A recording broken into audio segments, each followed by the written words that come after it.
हर हर महादेव। जय हिंद दोस्तों। आपका भाग्य कब चमकेगा?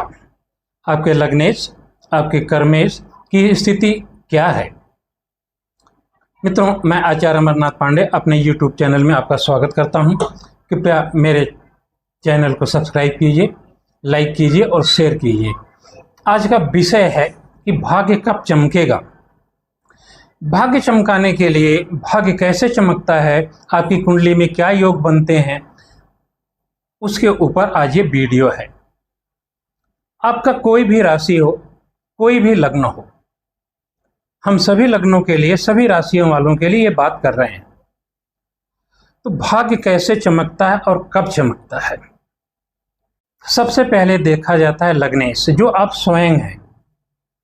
अगर आप कुंडली में बलवान हैं, लग्नेश बलवान है, लग्न बलवान है, तो आपके अंदर हिम्मत है, ताकत है, साहस है, मेंटल स्थिति आपकी बहुत अच्छी है, फिजिकल स्थिति बहुत अच्छी है, तो आप कर्म को कर सकते हैं। अब देखना पड़ता है कर्म। तो कर्म का जो स्वामी है वो कहाँ आपकी कुंडली में है, किस स्थिति में है? अगर कर्म का स्वामी अच्छा है, अच्छी स्थिति में है, अच्छी पोजीशन में है, और लग्न के स्वामी से, लग्नेश से कर्मेश की जो स्थिति है वो कहाँ पे है, मतलब इनका एक्सिस क्या बनता है, इसके ऊपर डिपेंड करता है आपका भाग्य। और भाग्य चमकेगा कब? कर्मेश की महादशा अंतर्दशा होगी, या लग्नेश की महादशा अंतर्दशा होगी, या लग्नेश की महादशा में कर्मेश की अंतर्दशा होगी, कर्मेश की महादशा में लग्नेश की अंतर्दशा होगी। ये जो परिस्थितियां आती हैं उस समय आपका भाग्य चमकता है। उस समय आप लोहे को छुएंगे तो पारस पत्थर की तरह सोना बन जाएगा, मिट्टी को छुएंगे सोना बन जाएगा। जो भी आप करना चाहेंगे हर तरफ आपके लिए शुभ ही शुभ होगा। कोई भी क्षेत्र हो, परिवार का हो, गायन वादन खेलकूद का है, सुख का हो, संतान का हो, रोग ऋण का हो, संतान का हो, आयु मृत्यु का हो, धर्म का हो, कर्म का हो, लाभ का हो, या कोर्ट कचहरी का हो। ये सारी चीजें आपके लग्नेश और कर्मेश के भाग्य के ऊपर डिपेंड करती हैं कि कैसे कैसे ये आपका भाग्य कब और कैसे आपके लिए चमकेगा, आपके लिए उत्तम होगा।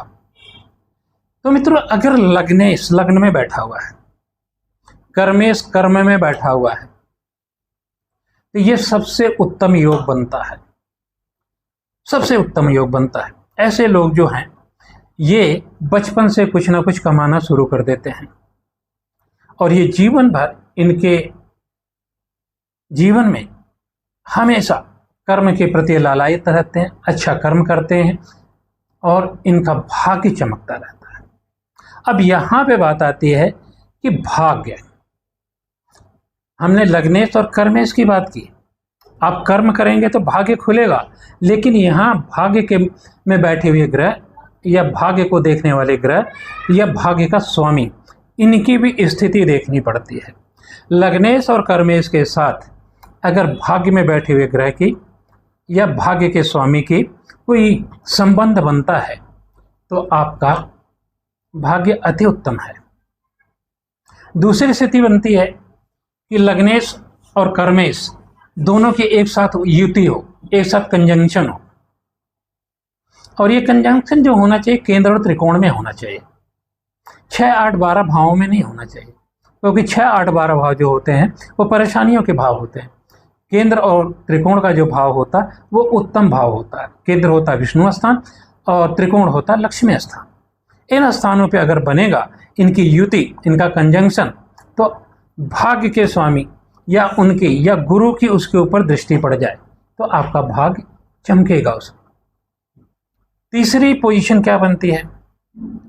कर्मेश भाग्येश को देख रहा है, भाग्येश कर्मेश को देख रहा है, दोनों एक दूसरे को परस्पर दृष्टि से देख रहे हैं और उसमें नवम भाव के स्वामी की दृष्टि पड़ जाए, यह स्थिति भी बहुत अच्छी होती है। यहां भी आपका भाग्य चमकता है। अगली स्थिति क्या होती है? लग्नेश कर्म भाव में बैठ जाए, कर्मेश लग्न में बैठ जाए, ऐसी स्थिति में भी आपका भाग्य बहुत ही चमकता है। लेकिन सब में कंडीशन ये है कि भाग्य भाव में बैठे हुए ग्रह या भाग्य को देखने वाले ग्रह या भाग्य के स्वामी या गुरु का कोई ना कोई संबंध होना चाहिए, ये अनिवार्य है। अब इतना होने के बाद ये कब आपको आपके जीवन में आएगा, ये भाग्य जीवन में कब चमकेगा? क्योंकि ये तो कुंडली में बिल्ट है, अब पैदा हुए तभी से आपकी कुंडली में होगा, लेकिन ये आएगा उस समय कब? तो मित्रों, वो समय आएगा जब भाग्य के स्वामी की दशा हो, कर्म के स्वामी की अंतरदशा हो और लग्नेश की प्रत्यंतर दशा हो। दूसरी स्थिति बनती है कर्म के स्वामी की महादशा हो, भाग्य के स्वामी की अंतरदशा हो और लग्न के स्वामी की प्रत्यंतर दशा हो। तीसरी स्थिति बनती है कि लग्न के स्वामी की महादशा हो, कर्म के स्वामी की अंतरदशा हो और भाग्य के स्वामी की प्रत्यंतर दशा हो। यहां तक तो चीजें आगे। अब वो समय कब आएगा? ये तो समय चलेगा महीना, 2 महीना, 1.5 साल, 2 साल, लेकिन वो स्पेक्सिस महीना कौन सा होगा? तो वो महीना होगा जब गोचर में गुरु इनसे 9 पंचम होगा या इनके ऊपर गोचर कर रहा होगा।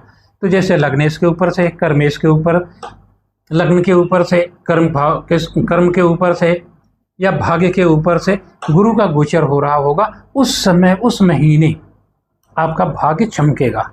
अब बात आती है कि किस दिन चमकेगा?